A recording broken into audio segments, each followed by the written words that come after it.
Okay, we should be live. Interfering with the signal. And yeah, you're right. We could talk about that, right? Too, right? It's all a part of a government plot. There you go. So we behind the virtual green room. Right. Okay, so it should be coming in. I see us. Okay, there we go. Calvin, what's up, man? Hello, everybody. We are live. Hopefully everybody's doing okay today. It is Saturday. And right now we've been, as always, you have what I call technical challenges. I don't call them as a problem because you learn from everything, right? We learn from everything. Mm-hmm. So with that said, so before we start, let me do the intro. First of all, I just want to thank everybody for coming on. I've been getting messenger texts. I've been getting texts on my phone. I've been getting phone calls ever since I put this out. And I'm like, this is awesome. So that means that you are here to listen into the conversation. So today I have some wonderful, wonderful guests that are coming on. It's a panel that I decided to put on because, well, let me start with this. We all know it's the elephant in the room. You know, with elephants in the room, I just put it out there. I don't care. I'm going to tell you what the elephant in the room is. So elephant in the room basically is, as you all know, in the last few weeks, we've been filled with the devastation news of stories about, you know, basically police killing Black people, period. Right. And at this point, you know, it's becoming too familiar in fact that, you know, it's echoing in our lives right now. In July 2019, a cell phone video captures some of Eric Gardner's final words as the New York City police officers sat on his head and pinned him down to the ground, to the sidewalk, while he was saying, "I can't breathe." Then just on May 25th, as we know, of this year, the same words were spoken by George Floyd, who pleaded to release as officers kneeled on his neck, pinned him down to the ground on the street.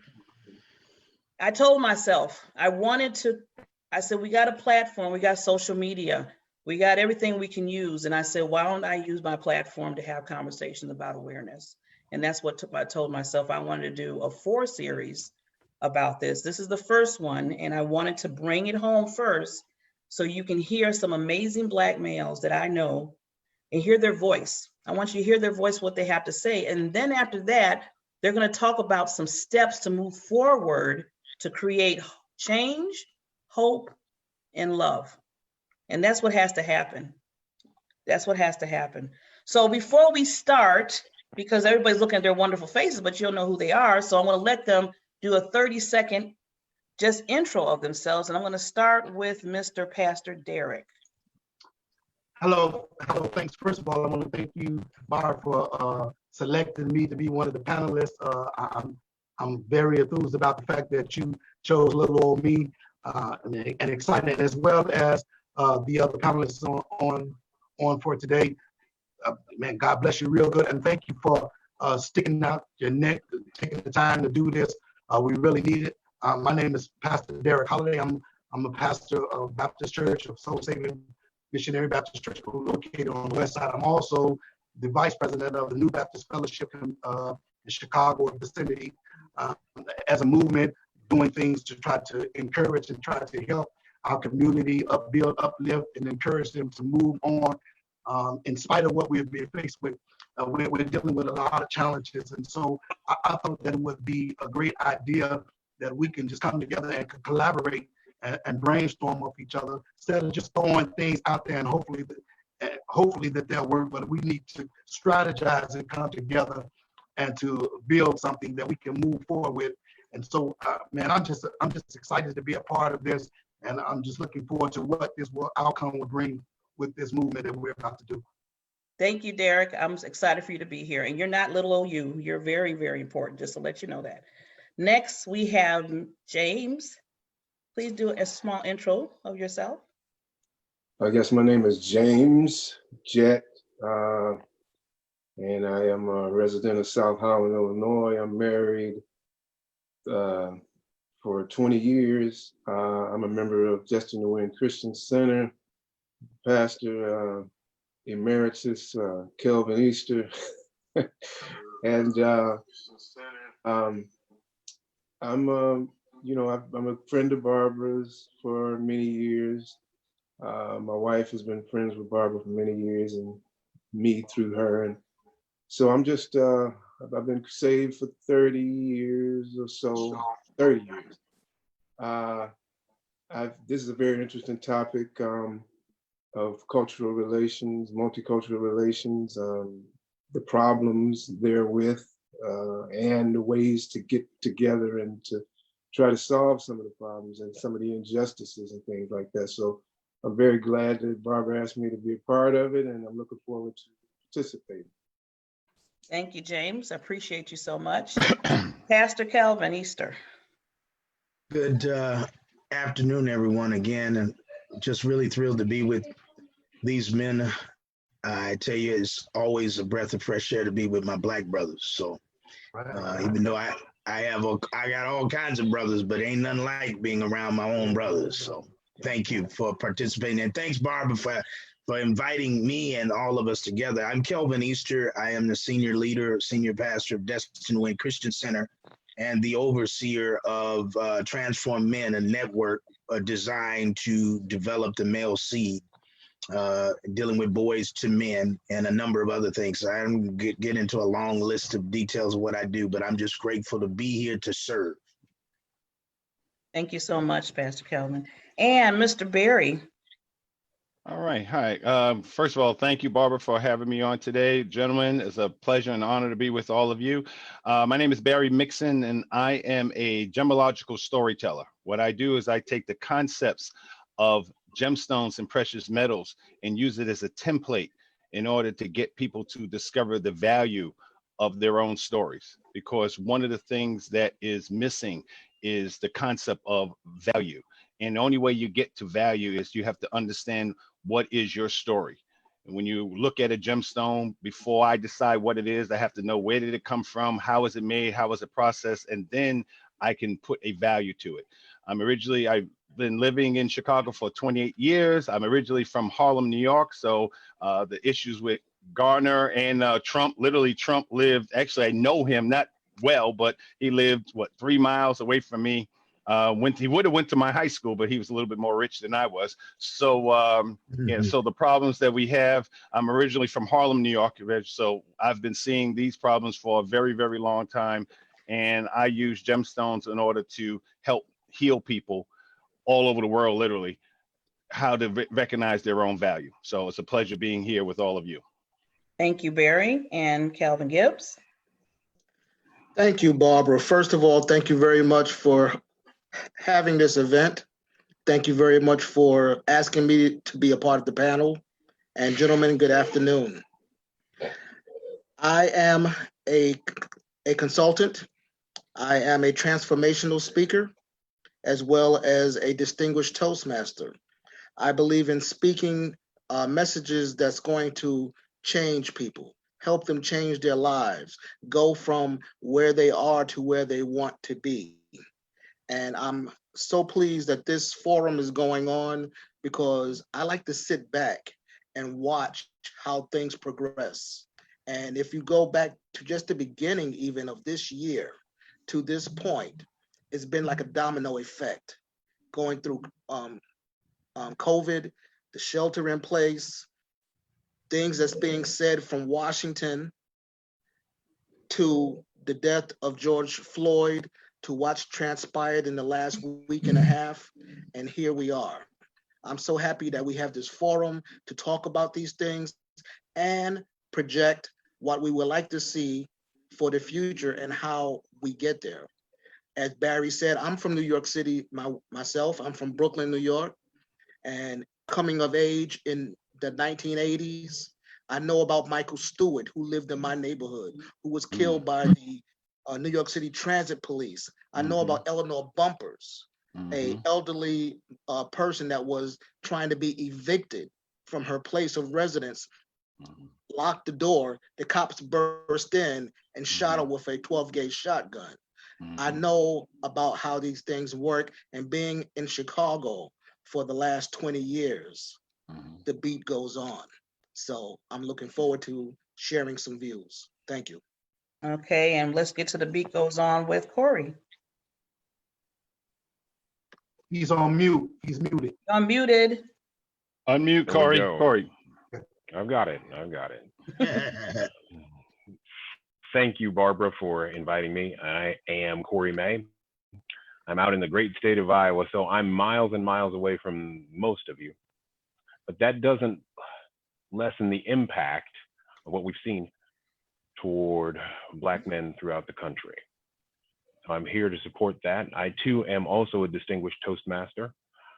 I live and work here in Iowa, and I am an avid political junkie, if you will. I worked for a US Senator for 3.5 years, and I would like to lend my voice to this forum this evening. Thank you so much, Kory.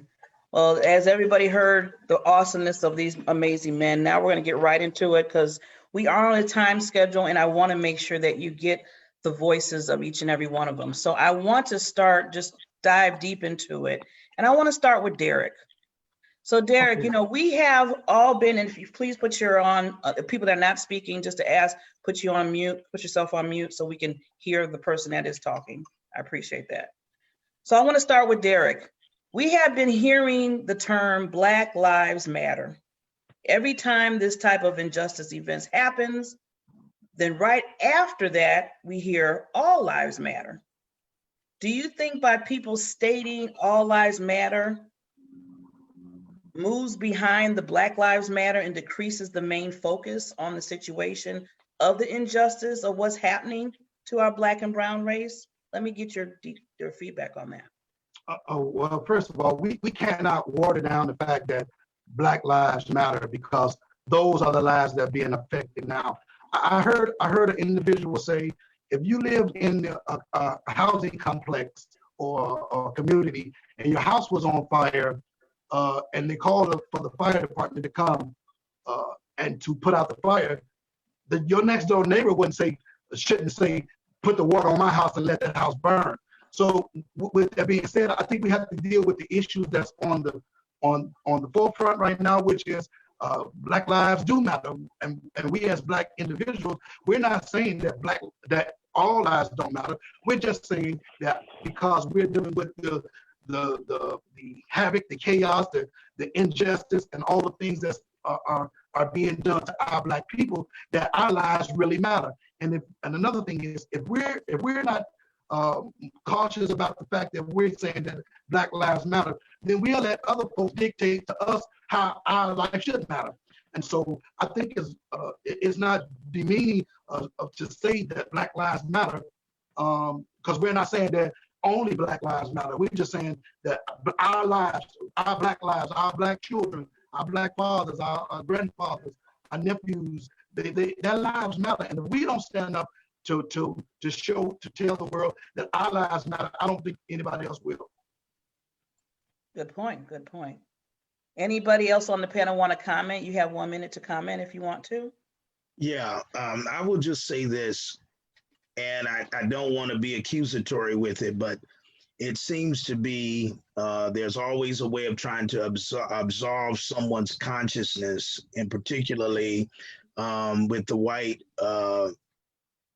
with my white friends, to have to say all lives matter. I mean, just to say that to me means there's something else going on underneath the heart when you hear constantly over and over again on what's transpiring.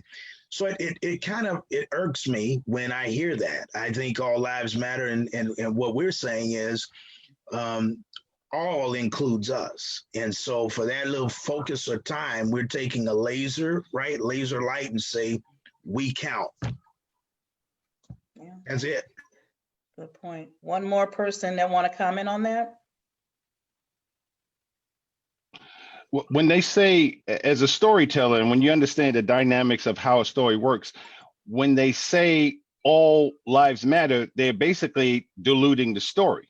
You're changing the story. You're adding another character in the story, which means, so if the story, whether it be a Hollywood movie or anything else, if you have a story that's based on whatever, you don't add another character. If the story is the Avengers, let's just say, you don't all of a sudden Mary Had a Little Lamb doesn't come into the story, because that changed the direction. If you have music, you don't start out with just a Latin beat or R&B beat, and then you have, let's say, Beyonce singing, and then paparazzi comes in. Wait a minute, how did he come in? So basically, you're confusing the issue by adding other characters and diluting the story, which means that at the end of the music or at the end of the story, no one knows what you're really saying. And that's how movement, that's why we're not making movement. We say this, and then they dilute it. And then at the end of it, 5 years, 10 years, 60 years, most of us are older men. This has been going on. Calvin and I have been seeing this in New York for years. This is not saying other brothers haven't, but this is nothing new, because the story changes, because they add things in to dilute the overall consciousness of the people listening to the story. Absolutely. Good point. Very good points. Okay, since Barry ended us last, I'm going to give him his question. So Barry, the 13th Amendment there's a loophole in the 13th Amendment. The amendment, which officially abolished slavery in the United States in 1865, includes a loophole regarding an involuntary servitude. The year the Civil War ended, the United States amended the Constitution to prohibit slavery and involuntarily, but it purposely left in one big loophole for people, and that's people that are convicted of crimes.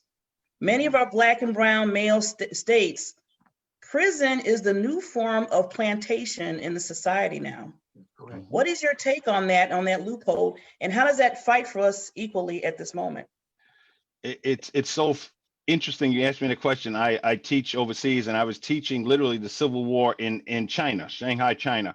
And when you really go back over the Civil War, you realize that, first of all, the Civil War was based on slavery, but it was also based on, as King talked about, an economic situation. The South, we were part of the industry. So instead of saying, okay, and this is again how the story changes, okay, we don't have slaves, but let's go ahead and say that we can't enslave you, but we can imprison you. So literally now it's easier to buy into, oh, well, he's a bad guy, so make us the criminals, make us the victim. And you see it going on now. It's gone from peaceful protests to now people are looting, people are robbing, people, all these other things going on, which of course changes so instead of being the hero of the story, now we're the villain.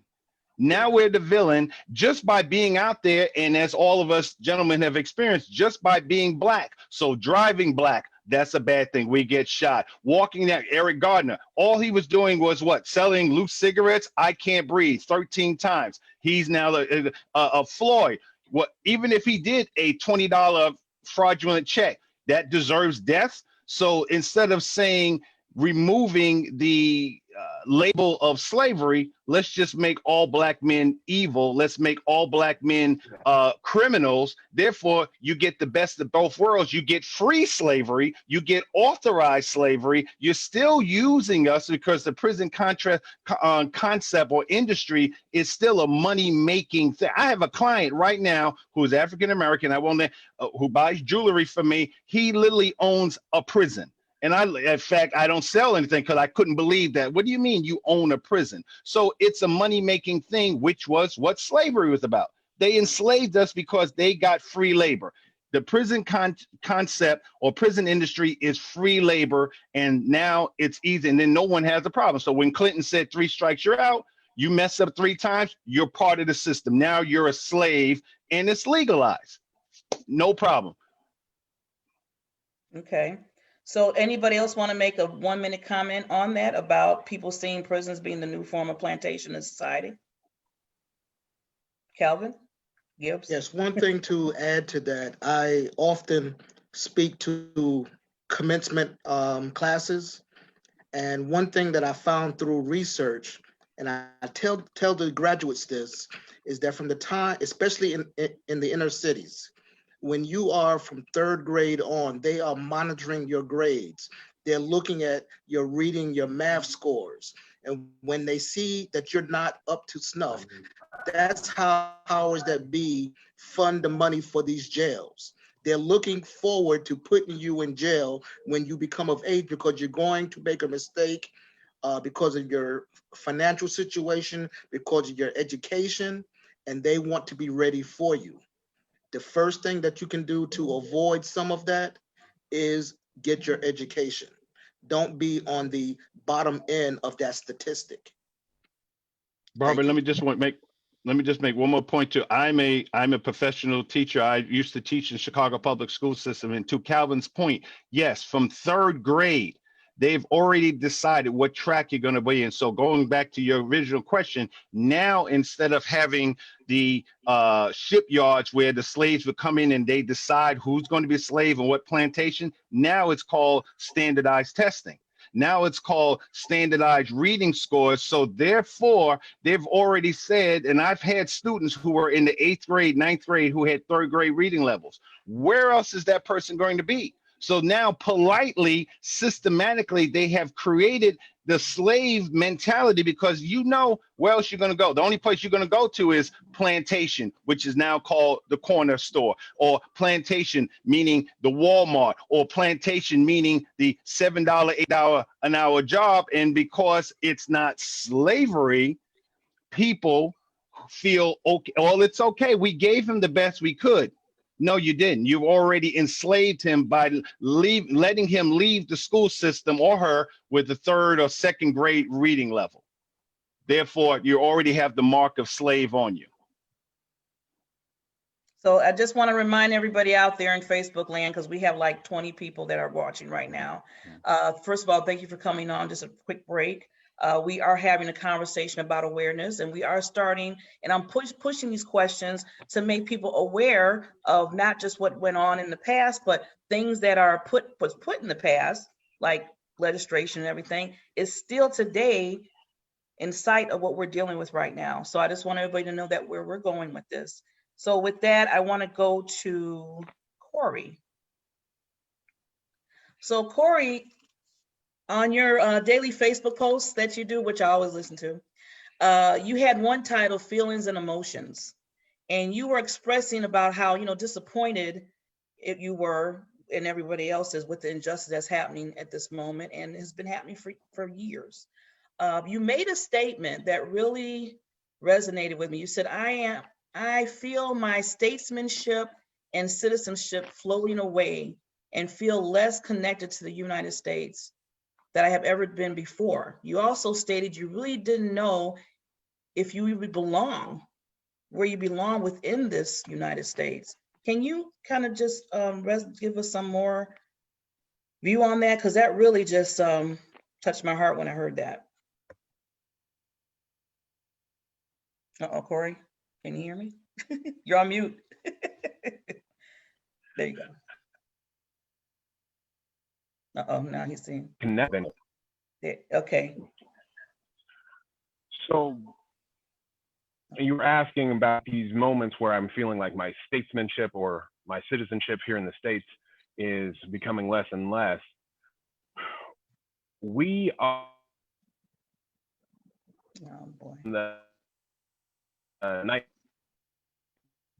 to what I call Black murder born. We see our deaths consistently. This is a problem. I don't feel connected to the States as much as I did when I was a child. Right now, we have to see a conviction of Derrick Chauvin and the other 3 officers as well, because if they are not convicted, that justice system has already failed us again.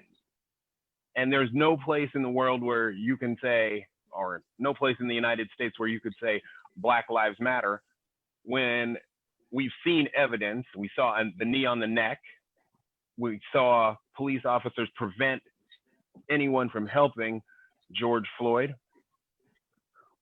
And watch the media tell us that what we saw on that video, we didn't actually see. if Chauvin walks, no one in the planet can tell us here in the United States that Black Lives Matter. That's where it is. When I watched that video, I died twice. The first time, the idea that the American dream was going to be close to us. And then second, I died inside because I can see myself there. I can see myself as Tamir Rice playing with a toy gun in a park. I can see myself dying because I made an illegal lane shift like Sandra Bland. I can see myself dying going for a run. I can see myself dying coming back from a New Year's Eve party like Oscar Grant. I can see myself dying in all these different ways because our lives seemingly don't matter. Thank you, Kory, for expressing that. Any other one person want to?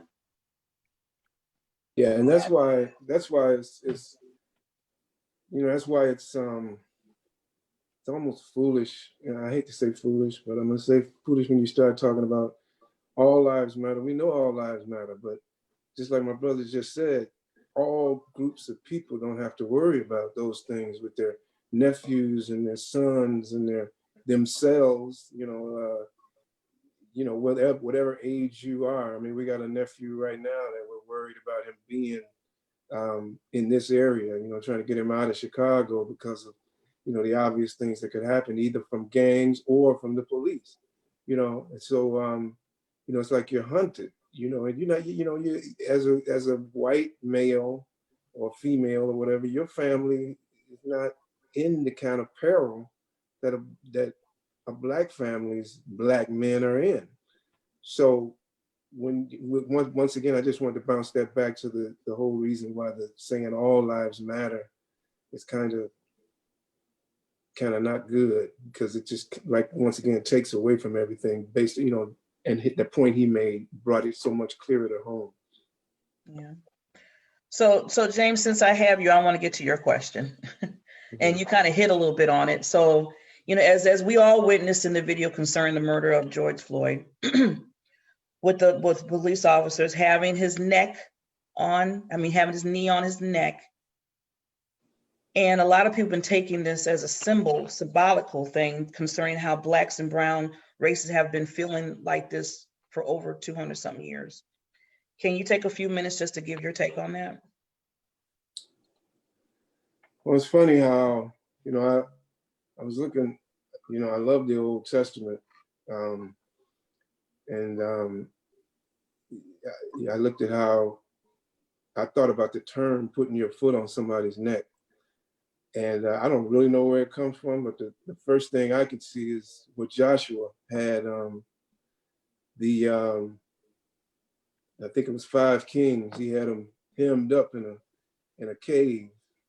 And then after he killed all of their soldiers, he had them brought out, and he told the children of Israel, put your foot on their necks, because this is what we're going to do to all of the nations. This is what you're going to do to all the nations before you.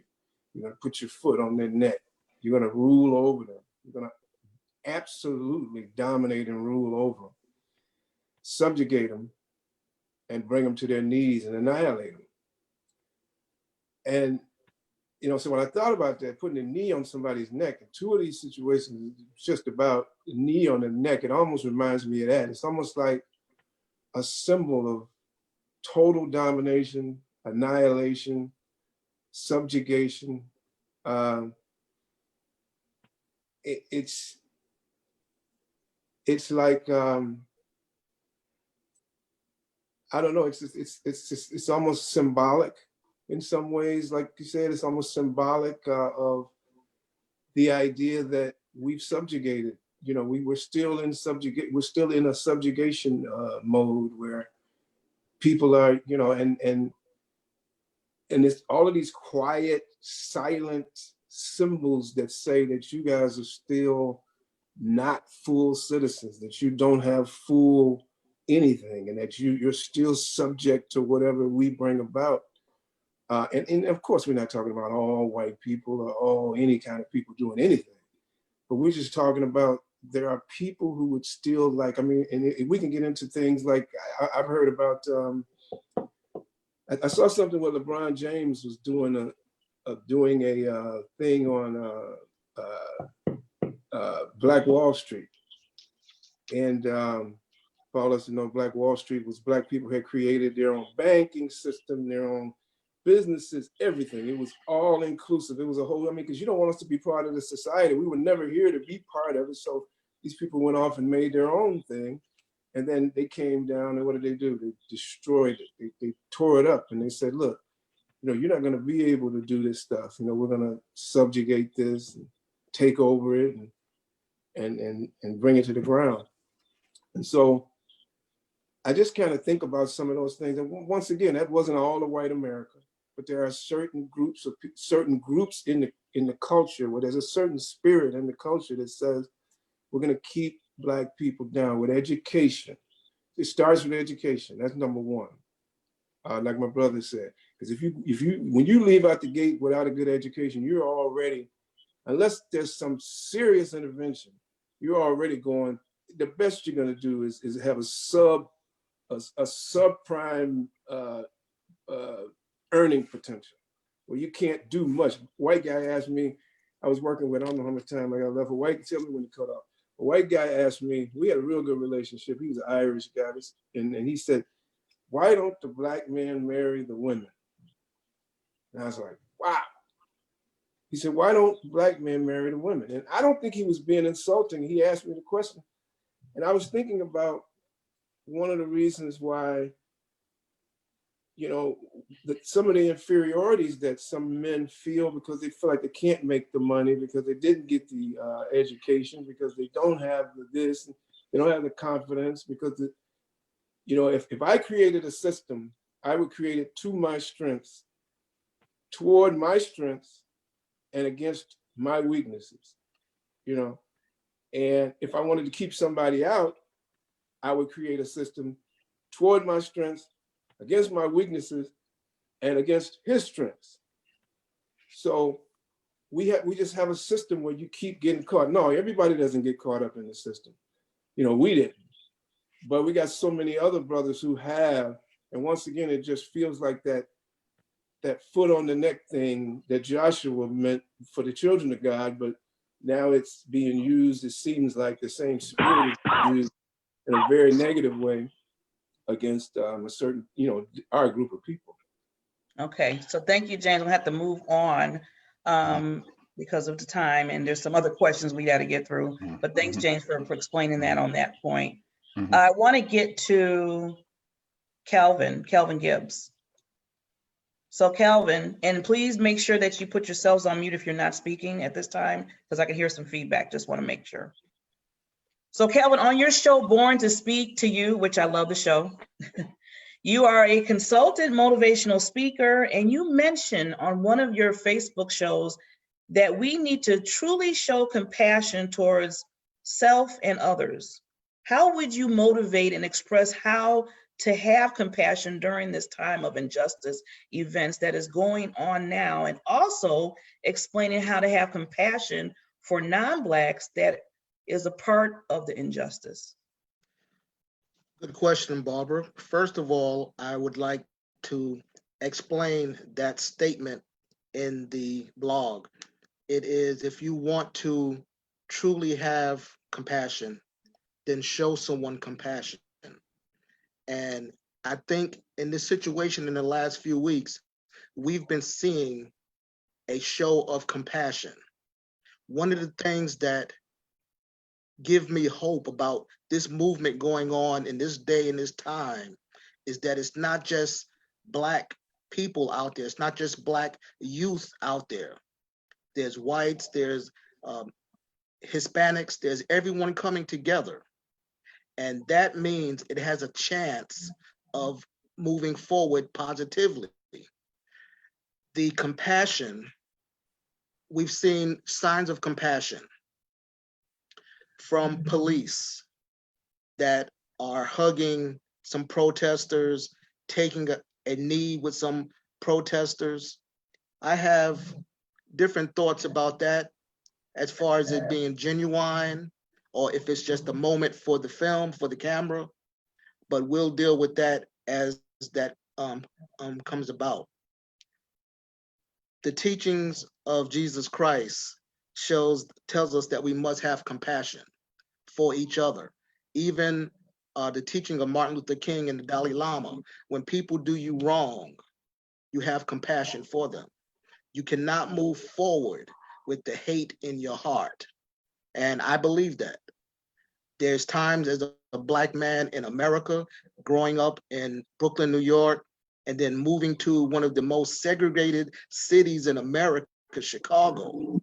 There's been times when I've had hate in my heart, and I've had to work through that because I cannot move forward positively carrying that load. So I must come to God and myself, come to an area where I can let go of that hatred, see it what it is, and use it to move myself forward positively. We also talk about the upcoming trial of these policemen.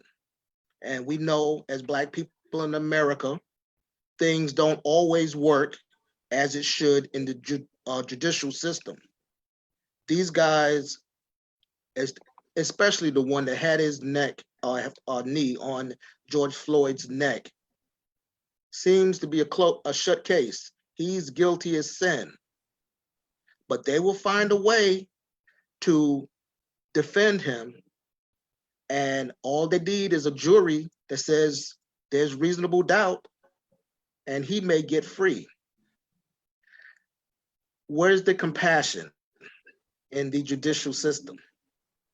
I understand you have right, you have wrong, and you have a case to prove and a defense to prove. But where's the compassion? So many times as a Black man in America, we've been let down. Oh, we got happy when OJ got off, OJ Simpson. We got happy, but the glove didn't fit really, you know. But in this case, we see over and over again where the police do these things. They get caught, and then somehow or the other, they get off. How do we as Black people have compassion for a system like that? It's not easy. Each of us have to go within our own hearts, find the motivation, if you will, to forgive and move on. Okay, thank you, Kelvin. And I want to go right into the other Kelvin Easter question, because this has to do with a little bit of what you were talking about too. So Kelvin Easter, as being a pastor and seeing the injustice and unnecessary deaths that are happening to our Black and brown people, how do you handle and make the awareness in your congregation to continue to stay uplifted, but also fight for the cause? You're on mute. It's very, very challenging. About 2 or 3 years ago, I started, I will say, the most difficult set of messages that I did was in confronting racism in the church, in the body of Christ. I mean, this was some of the most stressful ministry that I've ever done, because I had to say stuff that was the truth, that would penetrate or could create offense, right? Because anytime, and I tell people all the time, if you're going to have truth or transformation, you must have an understanding that I have the opportunity to be offended. See, I gotta have the opportunity to be offended before I can be transformed. And so within a congregation, our congregation is multicultural, with the predominant participation being Black. And so I have to dance through this, because even during the election, right, you have different type of voters. And I had Blacks that voted for Trump. I had whites that voted for Hillary, or rather Trump, and Blacks voted for Hillary. I mean, so you got a mess going on here if you don't watch it, a time bomb ticking. But the kingdom gives a different perspective. We're supposed to be peacemakers. Anytime you move in fear and force, you're going to come out on the back end. It might look like you're winning, but on the back end, we're going to all lose. So it's a very challenging thing for me as a leader and a pastor, because I've got to try to keep people in the middle of the road in the face of injustice and anger. Man, I mean, there are sometimes places I've been so full of emotion these last few weeks. It's just incredible. And I use the emotion to try to use it to as authentic, because people don't need me playing a game. They need me to be authentic. But I've got to keep peace, not by compromise, but by keeping people as far into the kingdom mindset as possible. Calvin mentioned, he said that there are times where you have hate in your heart. Well, I mean, racism itself, to me, really burns me, because I don't understand how you can be judgmental of someone based on the color of your skin. I wasn't raised that way. So it's really annoying. And then if you keep perpetuating the injustices and saying things like we're exaggerating, right? It can come to a place where a person just says, look, I'm checking out. I'm going to do my own thing, and I'm getting ready to light up something. So, and in the natural, it's justifiable violence. So I said, well, it's just like they're fussing about the looting. You need to understand the psychology of the looters. I'm not saying loot. Absolutely. I'm not for looting. But obviously, if you have agitators, they understand the psychology of a people. We have to understand the psychology of our own people, understand the dynamics that we're dealing with. So it is not easy, but it can be done. And we have to do it gracefully by being truthful, not just taking. I have some elders that we were conversating the other day. We don't want to use scripture to placate, and it's a real situation. So you don't want to cover it, but you got to speak to it and exegete where you can actually bring healing. So it is an ongoing challenge, because you got to remember, we're not just dealing with the racial problem. We're dealing with COVID. Look, we got 3 months. People have been in the house, and then you're looking at everything like, what is this? What's going on with the world? People are dealing with layers of stuff. And so we have to be like the king surgeon during this time. A leader has to be like a surgeon in the emergency room. You can't use the knife, the word, any kind of way. You can't use your mouth any kind of way. It needs to be seasoned with grace. Yeah. Thank you, Calvin. So I hear echoes back because somebody can put on mute. So I know with time, first I'm going to ask my panel if I can get an extra, because we start off this a little bit late today. So if I can get 10 more minutes from you, because I have one more main question for everybody, and then I need each and every one of you to give like a 1-minute tip on what you see moving forward looks like. Okay, is everybody okay with that? Because I know time. We're good. Okay. So one of the questions I had 4 more, but I got to pick one because they were all good. Because I've been getting a lot of feedback as being a Black woman, and out there in the media, I'm getting a lot of people coming to me of all races. And one question came up through a few of my Caucasian friends, and they said in the Black and brown race, we usually understand the term white privileges. They asked me, what does that mean, Barbara? And so I was just putting this question out to anybody who wants to answer this on the panel now. As when non-Black states that they don't understand the term, what is your response concerning that, adding to the injustice of the term? Barbara, I'd like to jump on that. Yeah. Okay, go ahead. Very quickly, we can see white privilege in a couple of different ways. If we want to look at Cooper versus Cooper in the Ramble in New York City Central Park, the idea that Amy Cooper weaponized her being and acted as though she was threatened by Christian Cooper, the way she used her voice and inflection to use that 9/11 call so that it would be perceived as though she was under an immediate threat. That's white privilege. The idea that you automatically walk into a room and you are credible, that the other person is definitely in and out. Okay, I know Kory got cut off. Oh, there you go. That's white privilege. The idea that you walk into the room and you're automatically credible, your word is going to be taken more so than anyone else, that you have a value as a white female, that your femininity must be protected. That is privilege. Okay, has another person want to take that real quick? Oops, sorry. I looked up, Barbara and I talk all the time, and when you told me about that, I thought about how people talk about systematic. And I said, well, what does that really mean? And I looked it up. It says affecting the entire organism or bodily system, a group of pesticides that are absorbed into the tissue of the plant, which in consequence become poisonous.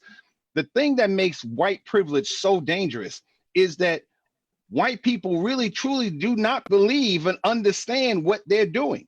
They really don't. It is so built into, going back to your original question, the 13th Amendment, the 14th Amendment. We have to understand that racism is built into this system.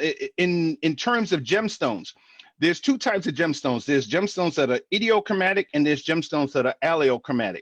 Idiochromatic is a gemstone like peridot. A peridot is always going to be green because the element that's in it makes it green. There's no black or blue or green peridot. It's always green. That's idiochromatic.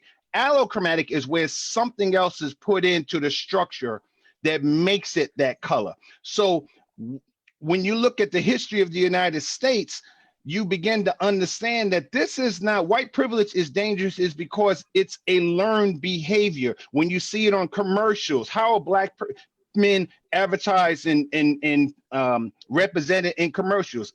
Those of us who are bald-headed, I'm bald-headed, so therefore I'm 250 pounds, I'm an ex-Marine. I have to be an angry black man. I have to be. That's just the way it is. So when you're talking about white privilege, there's an expectation. I think James said it earlier. There's an expectation that we are better than you.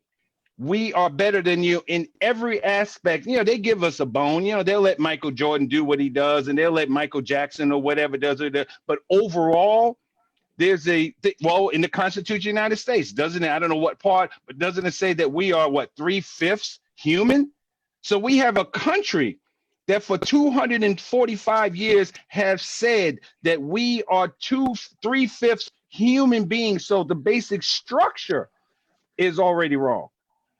I'm a Marine. I fought 14 years in the Marine Corps. I went to Afghanistan. I went to Iraq. And when people say, oh, you're a black man, as soon as I say, oh, I'm a Marine, oh, thank you for your service, because now I'm part of one of them.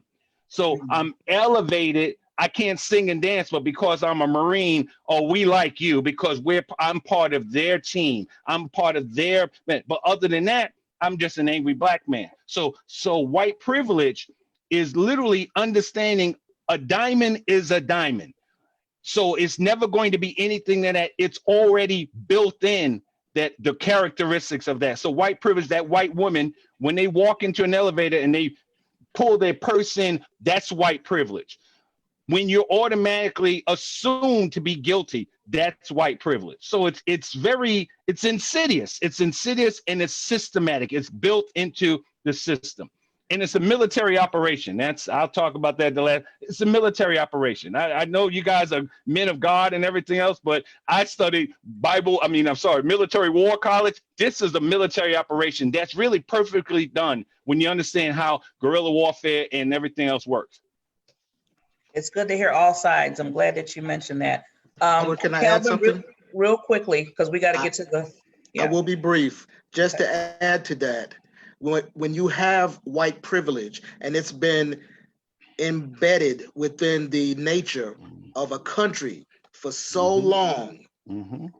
it's not going to be given up that easily. What's going on now in the streets is a great start, but the consistency has to be there, because at some point the cameras are going to go away. Okay, people are going to stop marching in the streets. It's going to get hot, and they're going to stop. Okay, but the pressure has to stay in place because they're not going to give up their white privilege that easily. Trust. That's it. Okay. Well, thank you. So now what I want to do to closing remarks from each panelist, giving them a minute, because the thing that I mentioned too before is it's good to talk about, to have conversations about awareness and how the voices of each of these panelists, you heard them, and we need to hear that. You need to really hear it, not just listen, hear what they're saying. And with that, I want each panelist to explain in a minute that where do we move from here? Where do we go from here? Do we do the rioting? Does that work? Because that's going on. Do we do protesting? There has to be a mission or a result behind that. And that's what I'm going to say. I'm starting off by saying, since I'm going to be letting everybody else talk, but right now we need to understand the reasonings on why we do things, not just to be reactive and say, okay, everybody is doing it, so I'll do it. We need to be more responsive on what we're doing and know the results that's going to happen at the end of it. So with that, I want to start again with Pastor Derrick, and give us your 1 minute of take of where do we go from here. You're on mute. First of all, there's a lot of work that needs to be done. I think that we just can't protest without a systematic plan, because what happens is we'll see it as we see on the TV, that there are protesters who are out there who are sincere in their protesting about the issues that are on the table. And then you have those people who are infiltrators who will come in and do all kinds of other things that make the initial mission voided, predicated on the fact that folks are not looking at the issue at hand, but they're looking at the outcome of what is happening with the looting and the rioting. So I believe that what we need to do first is, I think we need to step back, not from a standpoint of giving up, but step back to recalculate our thought process. Because if you were coming to me and you wanted something, but you came, let's just use the terminology of you was coming to a bank, and the bank, and you was asking them for some money or a loan. They want to see your proposal. They want to see what are you going to take this money and do. And I think a lot of times we get angry, especially the younger generation, because they have no one controlling them. They have no one who's leading the guy or willing to listen. They're willing to listen to because they're angry. They said it didn't happen in King Day, it didn't happen in our day, and so they want to be the ones who say that this has to change. But in order for that to change, we need to come up with a system that will be rectified to do something that will come across for everything. And I think there's three things that we need to do.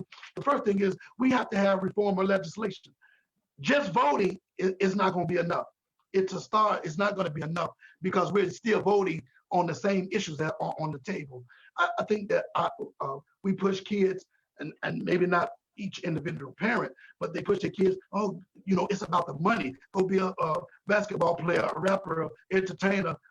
And that's fine if you just want money. But if you want reform, we have to learn, we have to have folks who want to be in the political era, who understand the reformation of politics. We just can't put anybody in there. You see what we got now, just putting anybody in. The second thing is we have to learn how to build an economy for economics. We have to learn how to use money for our advantage. Not just take your money that you work for and go purchase it at Walmart or Target or things.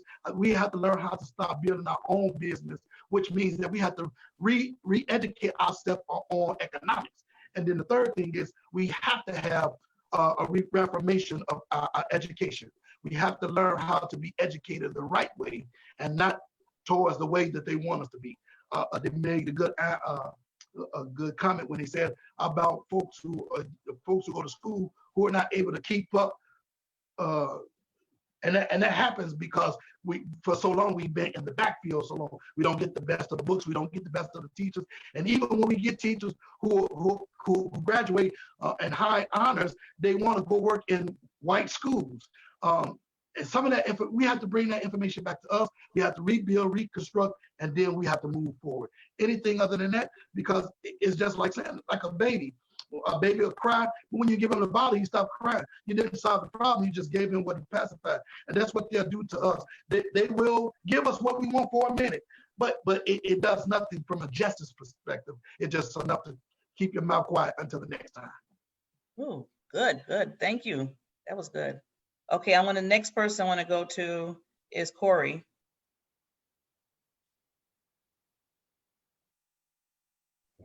Thank you again, Barbara. My whole platform is based on voting. We have to vote. First of all, know what your precinct is, verify that you're eligible to vote, understand the issues, understand the people who are on the ballot. Once you figure those things out, then you have to work those exact same things out with everyone around you. This is not an accident that there is voter suppression and voter rolls purges. This is on purpose. So we have to guard our own citizenship. Every time you see a Black person die, a vote is taken off the board. We have to be able to vote. We have to be able to vote, because that vote says that we are here. When our votes aren't, when people choose not to vote, when we're apathetic, it makes everything easier. A lot of these states that Trump won in 2016 were because African-American votes were not on the board. Before we can do anything else, we have to be able to vote. Back to you, Barbara. Okay, thank you, Kory. Very important, very important. Now let's go to Barry.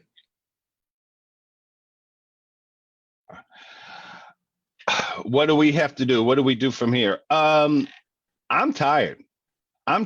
And I mean, we've prayed on this for a long time. We have voted. I mean, we had a Black man in the White House.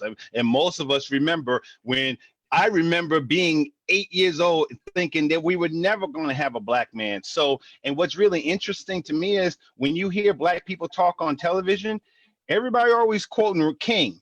You know who we need to start quoting? We need to start quoting Brother Malcolm, because Brother Malcolm, I'm not talking about by any means necessary shooting people up. I'm not saying that, that's not an option. But what was Malcolm talking about? He was talking about Black empowerment.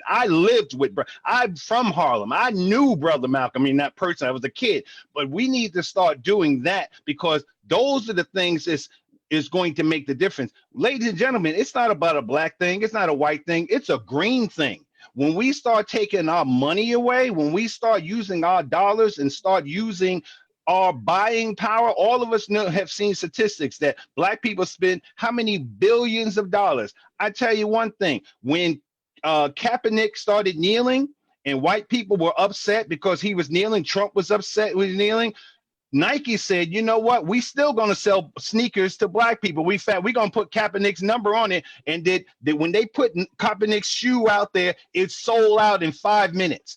So if we start using economic power, we can pray, we can vote. But when we start using economic power, I tell you what, let's Black people stop going to Walmart, see what happens. Let Black people start buying Nike shoes and things of this, see what happens. So everything we need to do, let's stop going to Trump hotels and see what happens. So once we start using our economic power, what little we have, then change is going to happen. But if we keep praying on it and we waiting for good times to come or waiting for Jesus to come and everything else, I'm 60. I mean, I'm sorry. You guys are reverends. Is there a time schedule when Jesus coming? Because I need him to come like now. I'm sorry to be, but I ain't got that much time left. I've been waiting for 60 years. So I'm ready to start doing something. What can I do right now to start making this happen? So we start going back to stop using bus travel, stop hit people where people hurt, and they hurt when it comes to the pocket. When CNBC starts saying, you know, black people are not buying this anymore, watch and see what happens. You know, by any means necessary, Brother Malcolm needs to come back. Thank you. Thank you. Thank you, Barry, for your thoughts. Now I want to go to Kelvin Easter. You're on mute.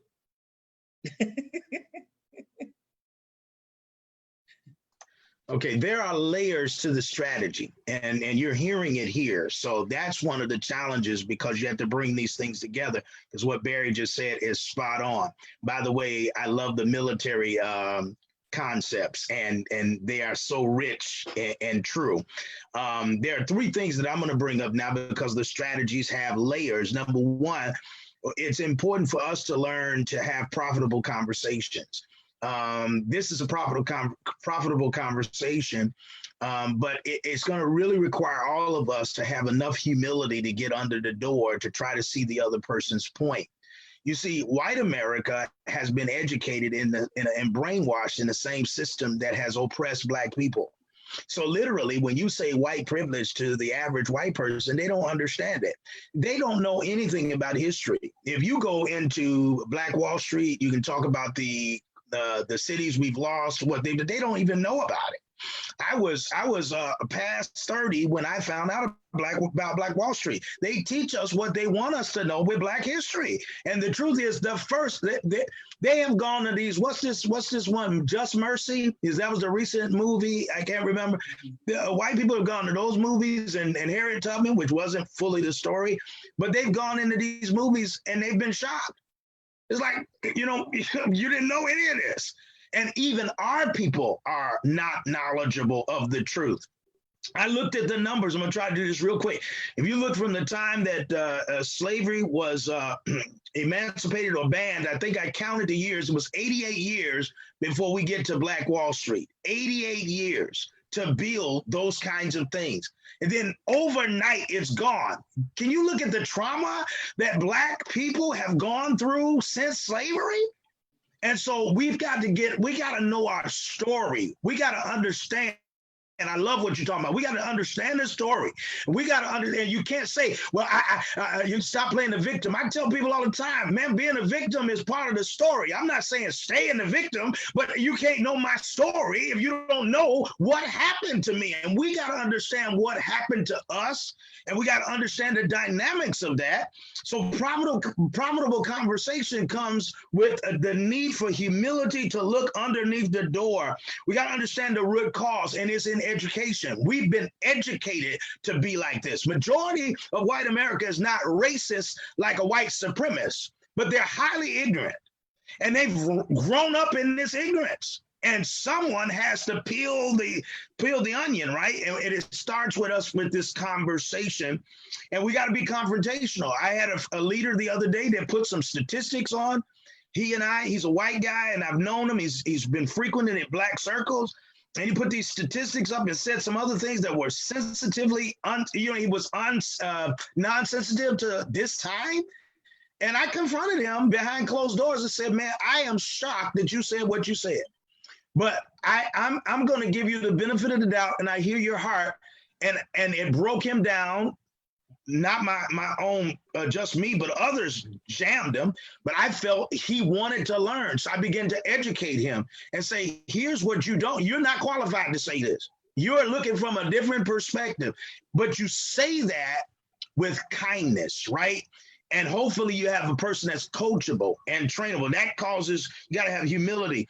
2, 3, because I think I jumped into the third one, but knowing the root cause and being educated. But the second is the protest. What Dr. King did, it worked. There were things he learned on the back end that could have been done differently. And when he started shifting his strategy, that's when you understand, that's part of the reason he was really killed, is because he started shifting that. And one of the main things for Black people is ownership. We need to own things. And that we had that, right, in Black Wall Street and et cetera, so forth and so on. But the protest has to crystallize into legislation.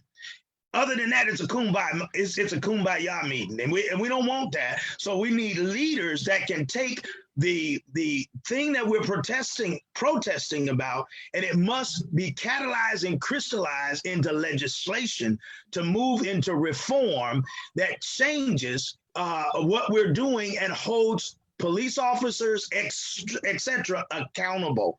And they must be accountable. If you do the crime, you do the time. That's part of the strategy. So all of this stuff together, there's layers of it.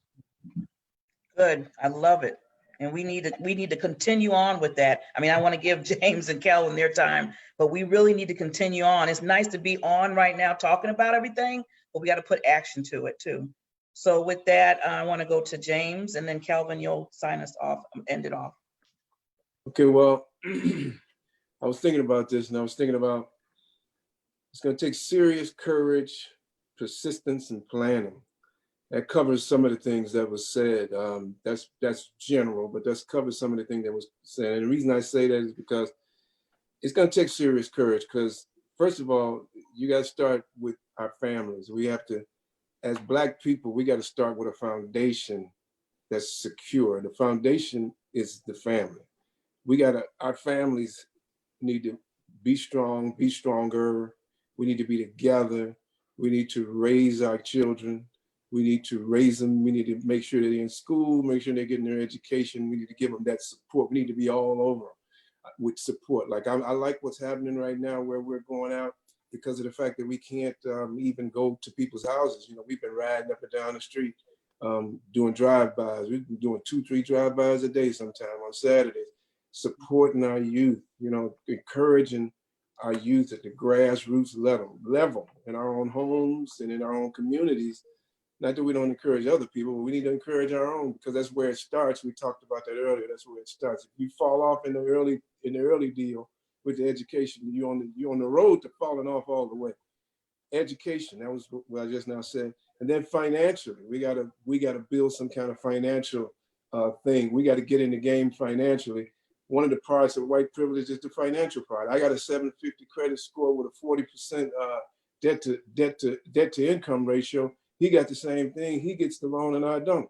You know, we got to fight that. We got to challenge that. We got to be able to show those numbers and say, hey, why is it 75% of the white guys that came in here with this got this, and only 20% of the Black? You know, we got to somehow figure out how to be able to put that in somebody's face. People got to be embarrassed in order to change. You know, it was embarrassment that caused the Voters' Rights Movement. You know, the Voters' Rights Act. It was embarrassment that caused all these things to happen. And it takes courage because you might say, well, we can build these businesses and do all this stuff, but man, they burn that stuff down. But it takes courage. You know, we have to say, hey, look, you have a right to do what it is you're doing. And it doesn't matter what the threat is on the other side. You have a right to do. We have a right to educate our families, to be together. We have a right to financial prosperity. We have a right to expect justice in the justice system with our people. So we got to come up with plans. We got to stick to them, and we got to be ready for the long haul. And active listening is the last thing I was going to say, where we're talking with people from other cultures, whites, whatever, and be able to do this conflicting conversation where there be conflict, but we can do it in a constructive manner and not back down and not be worried about this and be able to listen and hear something you don't want to hear because they're coming from a direction we don't come from, and then be able to say things and do it constructively and do it consistently. Thank you, James. And Kelvin, I'm going to let you say your part.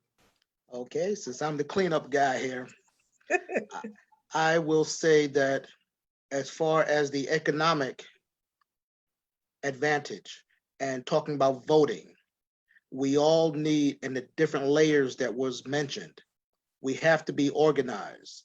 Think about Malcolm X, think about Martin Luther King. One thing they had was great organization. Now we see what's going on out here. There's a protest in this city, protest in this city, this state, whatever. We need to encourage those leaders to come together and organize. And it has to be a multifaceted plan. As far as the voting, it has to be not just for president. every 4 years. We have to vote for the judges. We have to vote for the congressmen, the House of Representatives, even our local police chiefs be involved in the communities. That's how we're going to be able to progress. I will also say this, it has to be done peacefully because police are trained to defend themselves, basically, just like a soldier, right, Barry? You're trained to defend yourself. And you're not going to let people keep attacking you and stand down and not do anything. So eventually they're going to get tired of that and they're going to retaliate. So it has to be peaceful. I think one of the reasons that this video of George Floyd has hit so many people, as opposed to shooting someone in the street, and we don't see the video's blurry, or we see it at night and it's not clear, was the fact that this was during the daytime and the amount of time that it took for that video. It was a snuff film, basically. And we watched the life drain out of this man. And not only us, but the entire world saw that. And that is the catalyst. Now is the time. I would love to see much more conversations like this go on. I think we, as older gentlemen, I'm 61 myself, we have to encourage those younger leaders, guide them, give them the benefit of the experience and the knowledge that we have so that they can move this agenda forward. Barbara, thank you so much. Okay, with that said, I'm going to end it as this because I know we went way over time and I appreciate all the panelists for staying. I think Kory had to drop off, but I want to just say this. This is one question I didn't get a chance to talk to with everybody, but I think this is what's needed to be said. People have been coming to me, now I'm Black, and I get it. They say, Barbara, but I love you. You're awesome. You're that diamond you're always talking about. You empower women. You do all this. I don't see color. And right there, every time they said that last part of it, I was like, well, then you don't love me, because that's a part of me is my color. And if you can't appreciate that part of it, then how you appreciate the rest? So I just want to just put out there that we have to appreciate each other for everything we're about, not just certain things you can pick out and choose because you think, okay, you're good, you're educated, or you do this well, you do that well. You have to see everybody in this world for who they are, what they are, and what color they are. So I just want to remind people that, like I said, I didn't get to talk to with my wonderful panel here, but I think I needed to bring it out because when you tell somebody that you care and you're with them and you're standing for them, you got to see them set themselves for who they are totally, not just picking and choosing, because that can't happen. And that's what's been going wrong, because when you start picking and choosing and then you put in the side that really needs to be brought out, hidden, you're hiding it, and we can't hide anymore. So with that said, I want to thank my wonderful, amazing Black male kings, I call them, panel coming on today. Just to remind everybody, this is one series of 4 that I'm doing. So the next series that's going to come out is this coming Tuesday. We're going to be talking to a few women of color with children. And we didn't get a chance to talk about how you teach your children about what's going on, especially your Black and brown children. There's going to be more talk about that on Tuesday with Black women, and I want that to come out, and I want you to hear their voice. Then I'll be bringing back another panel of males, but it's going to be mixture. It's going to be Black, and it's going to be some other minorities, some Caucasians and stuff. And I want us to have another conversation, because it's nice to hear one side. Now I want to hear the voices on the other minorities to see how they feel, how they blend in, what they're going to do. What do they think needs to become next? And some of these people that are on this panel right now they told me they'll be a part of it. They're open to be a part of that as well. So with that said, I think Kelvin has his hand.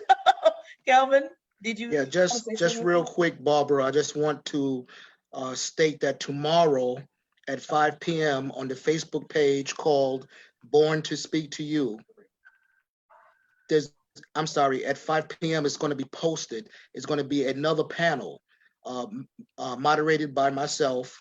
And this is going to include women and some younger Black adults to get the different perspective and to keep the dialogue going. So please check out that page at 5 p.m. Thank you. Thank you. And Kelvin, can you also post that on my Facebook page too? So you can Thank get you. people going. Yeah. Thank you. So as we all, like I keep saying, use your, we have the media out here. We have social media. You don't have to be on a talk show, somebody's favorite talk show or whatever, to say what you have to say. You can just come on, put something together and just hear the voices of everybody. So with that said, I want to end it because I know I said we went longer. Please look out for the next series that are coming out. And just please don't just take the voices that you heard and all of the good information about moving forward and put it to the side. Please take the time out. Just the little steps that you can take to move forward in what we're trying to do is so important. So never think that, just like right now, what you're watching, that's a step of being more informed, more aware, and now what are you going to do next? So with that said, thank you so much. Barbara, thank you so much. It's so wonderful, guys. It's so, think about it. Let's give Barbara a hand to have six brothers come together, different faiths, different understanding and everything else and stuff. Together, we're not arguing, we're not fighting, it's peace. So again, if we come together like that, you know, I mean, you know, Calvin say, hey, Barry, you take care of the weapon systems. Cool. Pastor Derrick will be like, you do the praying, and James will be the organization. All us together, you know, I can't do it out there. I need Jesus. I'm just saying, you know, we got to bring all this together. I don't want y'all to think I know the Lord has brought me, but that's not the only way to do it. That's what I'm saying. So Malcolm, we need a little bit of King, and we need a whole lot of Malcolm, and we need to bring that all together to get doing what we need to do. I'm just doing, I just, when you need somebody to man a weapon, just call me. That's all I'm saying. Hey, we understand. I agree. Okay. We need it all together, so it's all good, man. We're holistic men. Everybody down. Exactly. But thank you, Barbara. Thank you, Barbara. Thank you. Thank you. I appreciate each and every one of you. Thanks, Barbara.